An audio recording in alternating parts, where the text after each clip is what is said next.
come down onto the field. Sound good with you guys? Yes. Alright, are we ready everyone?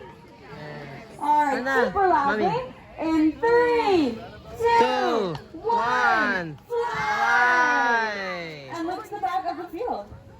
Uh-oh. Alright, here he comes. Oh, and yan let's eh, see if lift he's siya. able to make a catch here. Oh, And he's got yun, it. yun, We can give him a round of applause for Nakatamate. that. Nakatamate? Now as Trips is flying into the field, you guys may have noticed this beautiful rusty red tail coloration that he has. And this is actually because Captain Trips here is a red-tailed hawk. Now these are one of the most common hawk species found here in North America, so chances are you guys have probably seen them here in Ontario before, maybe soaring over farmers' fields. Now these birds are what is known as sit and wait predators, which means that they will sit and they will wait on fences or phone wires for the perfect opportunity when some of their fast-moving ground prey, like squirrels, rabbits, or even mice, scurry out in front of them so they can swoop down and get a nice meal that way without using too much of their energy.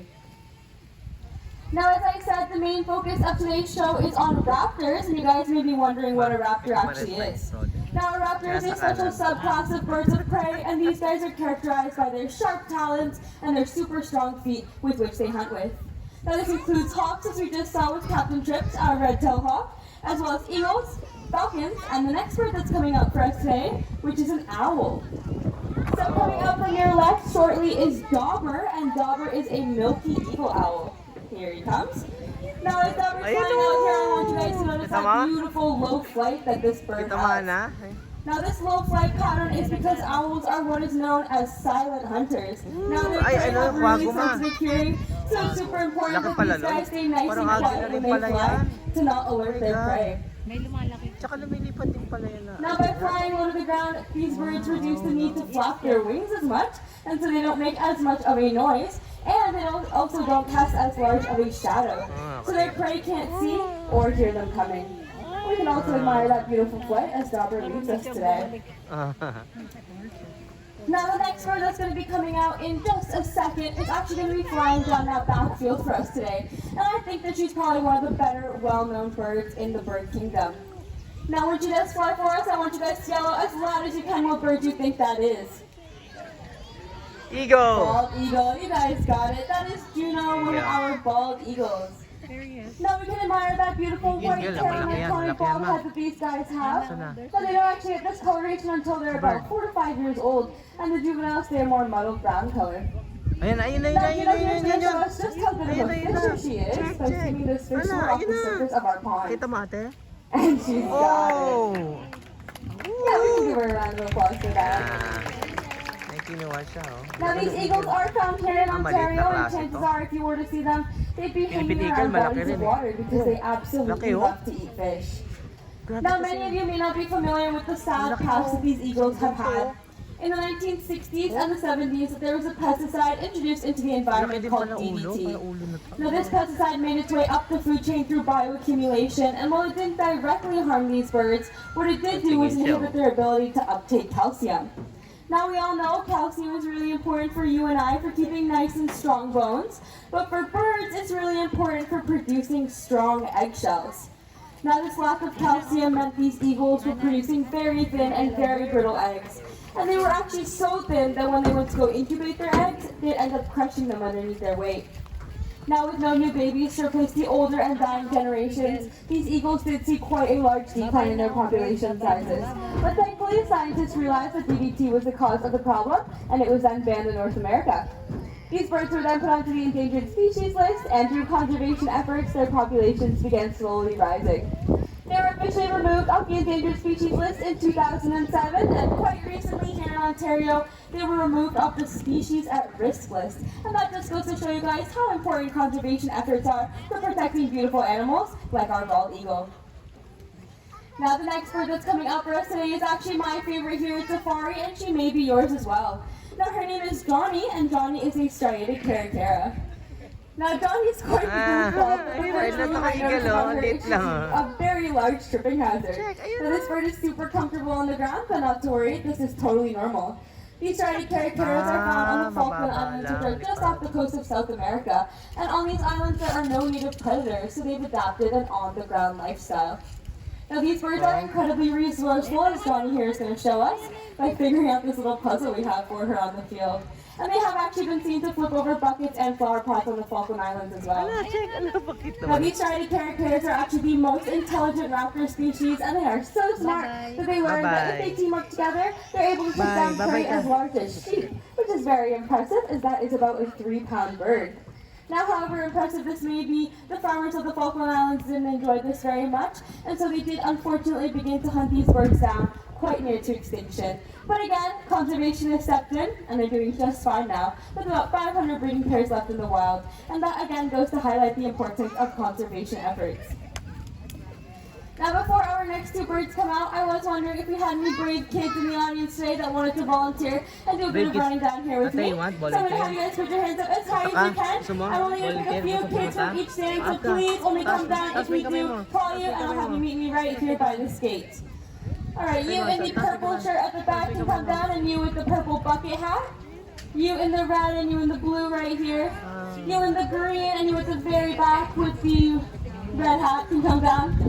You in the pink at the very back, and you in the yellow there. You in the blue at the very back, and you up front in the orange can come down.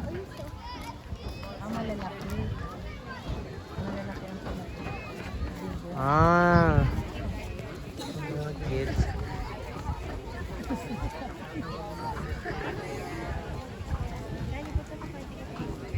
Ano ba yan? Parang mga ano to, yung mga kids na ano to. Alright, perfect. Looks like we have a good group of volunteers over here. Now I'm going to have you guys warm up first. Bata ba You yun? guys see that stone wall at the back of our field? You guys all see it? Alright, so I'm going to have you guys just run down there, stop, and then wait for further instructions, okay? Go ahead.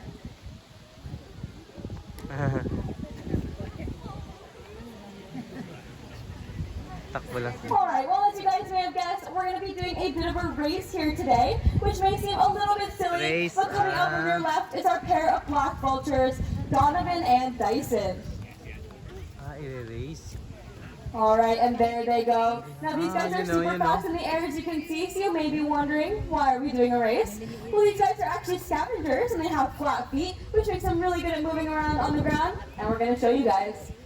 Now volunteers, do you guys think you're faster than a black vulture? Yes? Alright, awesome. I'm first going to have you guys shift down to that second stone wall, so if you can all just move over there and make a nice line. Alright, perfect. And then I do have some rules for you guys, so super important that we are all listening. The most important rule is that you guys have to stay on the left side of me, okay? So I'm going to be standing here. Make sure you guys run on this side of the field. Now you guys are going to be running back to the gate that we just let you in at, and just make sure you run as fast as you can without tripping. And if you do trip, make sure to get up pretty quickly, because these birds do like to eat things that look dead. Alright audience, do we have any support for our brave volunteers? Woo! Awesome, and how about for the vultures? Woo! Alright, I'm going to need you guys to cheer as loud as you can for your team. Volunteers, are you guys ready? Alright, in 3, 2, 1, go! Make sure to stay to the left, everyone. It looks like we got some pretty speedy volunteers over here. They definitely took that. Let's give them a huge round of applause, everyone. Nanalo sila. And we can look you guys over at this Dodo lang gate sila, here. oh. Wala eh. Great job, guys. And you guys can all go home now and brag Pagod to your lang. friends and families that you are officially faster than a black vulture. Oo, mas bagay sila. Now we like to bring volunteers down here onto the field to show you guys just how cool these vultures are with their flat feet, but also that they're not deserving at all of this horrible reputation that they normally get. Now here in Ontario, we do have our native turkey vultures, and chances are you guys have probably seen them before enjoying some roadkill on the side of the road. And while that might be gross and disgusting to us, these vultures are actually incredibly important to our ecosystem. And this can actually be seen in areas that are suffering from vulture crises, like in Africa or India. Now these places have seen up to a 95% decline in their vulture population sizes. And interestingly enough, with this decline comes a direct increase in the amount of human death and disease. And this is actually because vultures have an incredibly strong stomach acid, which is capable of breaking down bacteria and viruses like rabies or anthrax, which could harm us. So the next time you guys see one of our turkey vultures on the side of the road enjoying a meal, make sure to move over with your car, give them a lot of room, and also maybe say a little thank you for doing their job as nature's cleanup crew and making sure we all stay nice and healthy. Now, does anyone here know what the fastest animal on the planet is? You just shout it out. Cheetah. Now that's a great guess, guys. Now, right now, we can see Bobby kind of going all over the place. He's taking some circles, and he might even go over some of the stands or behind some of the buildings. And this is actually a totally normal part of the hunt, and it's called waiting on. Now, this is a fundamental part of the hunt, and the falcons do this for a few reasons. To get a feel for the wind and the air conditions, also to warm up those flight muscles of theirs, but also as a confusion mechanism, so that their prey, or our trainer in this case, doesn't know what angle Bobby is going to be coming from, or that she's even being hunted. And we'll see if Bobby can make a catch here. And he's got it. Let's give him a huge round of applause for that, everyone.